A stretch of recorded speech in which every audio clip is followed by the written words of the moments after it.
If you've been scrolling through endless charts, watching video after video trying to decide whether the 70,200mm F/2.8 is really worth the extra bucks, you're not alone.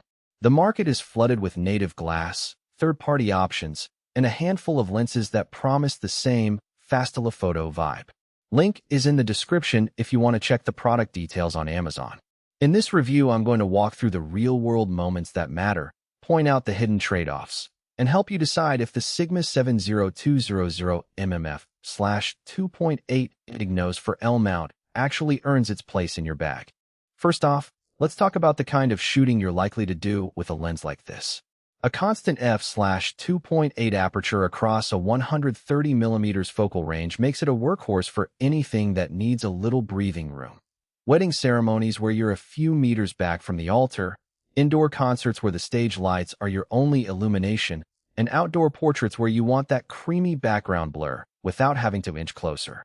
Those scenarios also demand a lens that won't quit when the weather turns, because a sudden drizzle or a dusty venue shouldn't force you to hide the camera.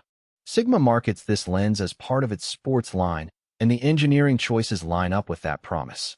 The high-response linear actuator, HLA, motor gives a quick, silent focus pull that feels natural when you're tracking a moving subject on a basketball court. In practice, the motor's speed translates to a focus acquisition time that's on par with many native Sony glass I've tested. What matters more than the raw speed, though, is how the lens behaves when you're filming a live event.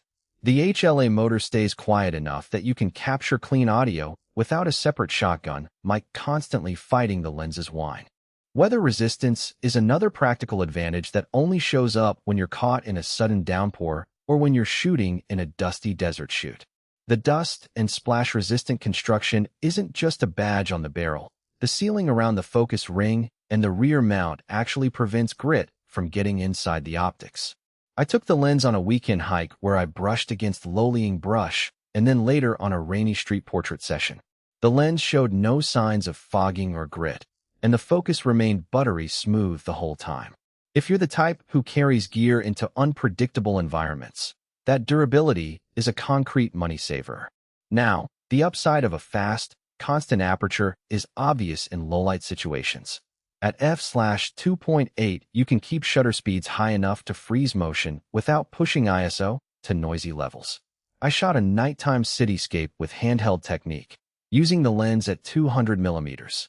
The background separation was clean, and the image retained detail even when I cranked ISO to 6400. That performance is the kind of thing that justifies the higher price tag for many professionals. Speaking of price, the biggest question is whether the Sigma delivers enough value compared to the native Sony 70200mm F/2.8 G Master. On paper, the Sony lens is a bit lighter and benefits from Sony's in-camera autofocus optimizations, especially for video IAF.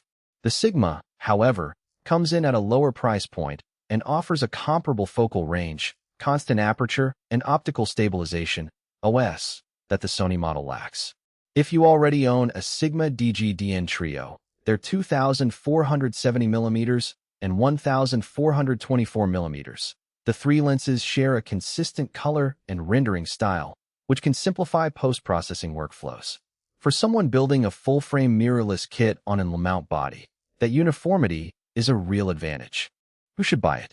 If you're a wedding photographer, an event shooter, or a sports enthusiast who needs a telephoto reach without sacrificing low-light capability, this lens ticks all the boxes. The fast aperture, reliable autofocus, and weather sealing make it a dependable second or primary lens on a full-frame mirrorless body.